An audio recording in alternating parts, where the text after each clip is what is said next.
Welcome back, everybody. It's Zach here, bringing you guys another fantasy football video. So I'm going over my 5 bold predictions for the 2024 season. Always a lot of fun to make these videos and sort of look at guys that I feel like I have a pretty strong consensus on, or not strong consensus on, but just some players that I have a lot of conviction in that are not necessarily aligned with what the market is. So these are players that I'm generally finding myself really strongly targeting or that fading, whether or not which end of the spectrum we're on here for these bold predictions. But super fun making these. I'll preface that all of these are obviously highly unlikely to happen, but they are things that I think are actually relatively likely in my own right. It's just that the market clearly disagrees with me. So a lot of fun doing these. Let me know if you guys disagree with them at all. If you guys have any of your own bold predictions, let me know in the comments. And yeah, let's just get into it. It's a lot of fun making this video. So I'm going to start things off with my first bold prediction of the season, and that's going to be that Raheem Mostert will outscore Devon Achane in 2024 this season. Looking back at last season, there were 6 games in which both Raheem Mostert and Devon Achane played over 38% of the snaps, and in those games, Raheem Mostert averaged 19.98 fantasy points per game in PPR formats. That would have made him the RB5 over the course of the entire season, so we know already at this point that Raheem Mostert can perform at a high level in games where Devon Achane is really being used as like a full-time player, because if we look back at last season, there wasn't a single game where Devon Achane actually saw over a 61% snap share.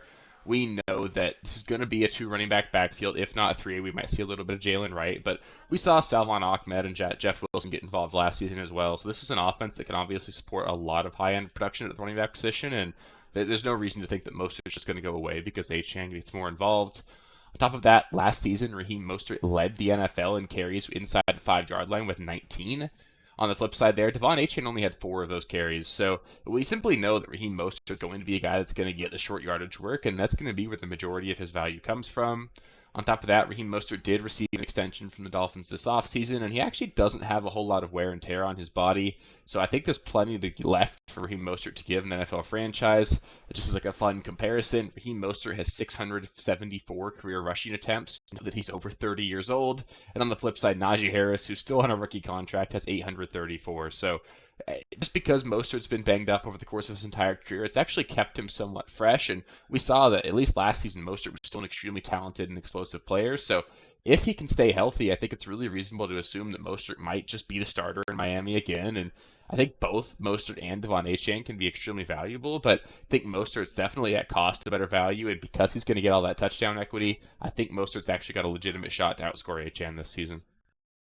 Up next for my second bold prediction this season, it's going to be that Trey McBride will finish the season as the tight end 1 overall.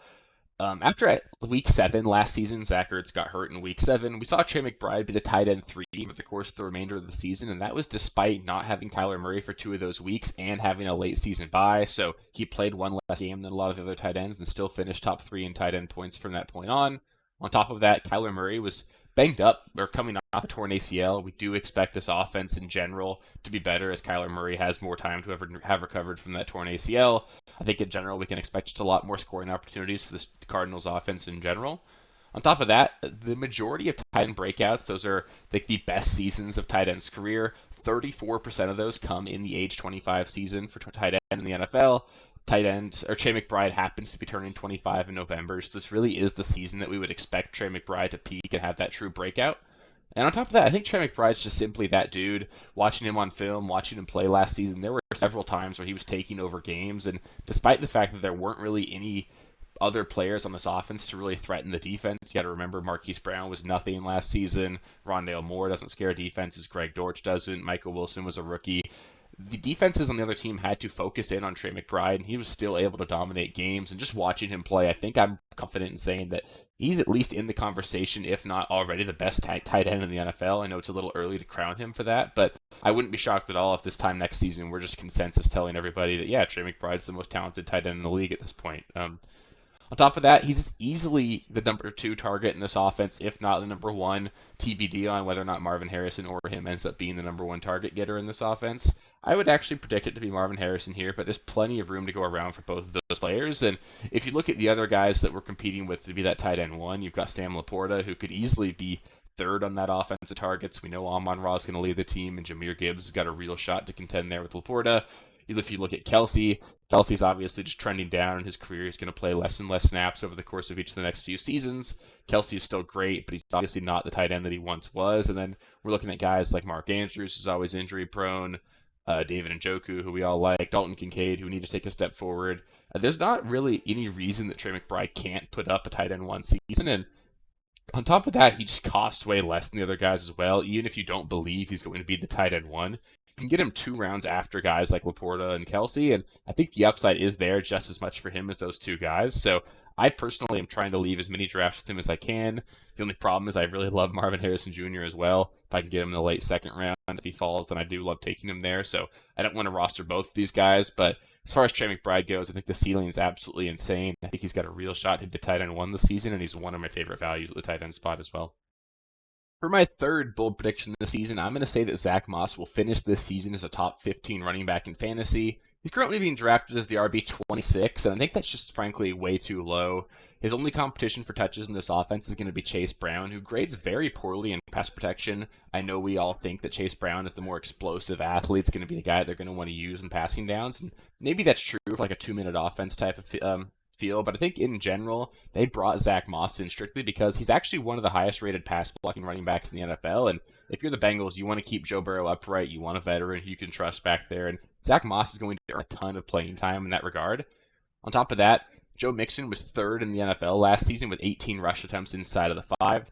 I also think that most people are going to agree that Joe Mixon's not even that good of a player, and that being said, he was still the guy that was clearly given that role in this offense ahead of Chase Brown. We know that Zach Moss is the bigger-bodied back, a guy that can handle that workload based off how well he performed last year in Indianapolis. I think it's safe to say that Zach Moss is going to at least, at a minimum, have that goal line role in this offense, and I think he'll be the short yardage, first and second down kind of guy as well, and I think he's going to sprinkle in on third downs more than people are expecting as well.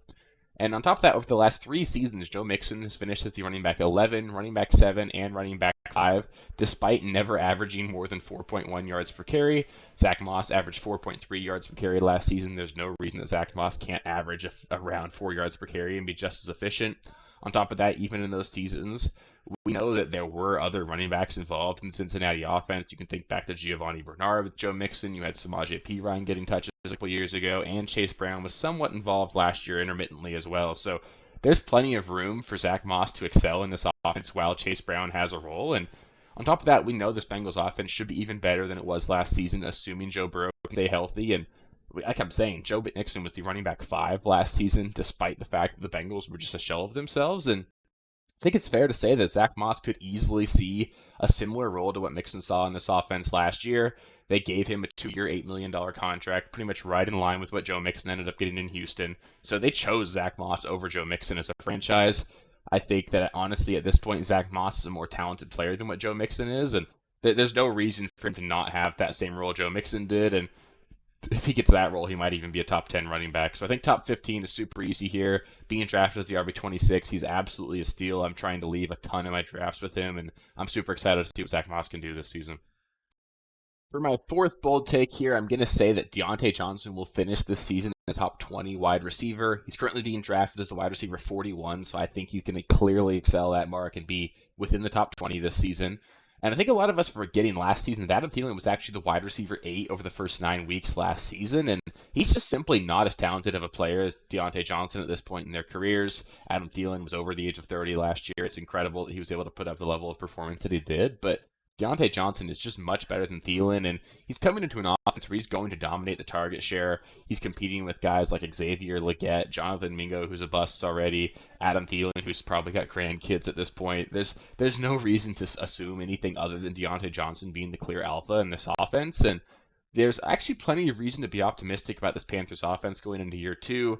Dave Canales is coming in as the head coach in Carolina, and we can assume that the offense will at least be better than what it was last season.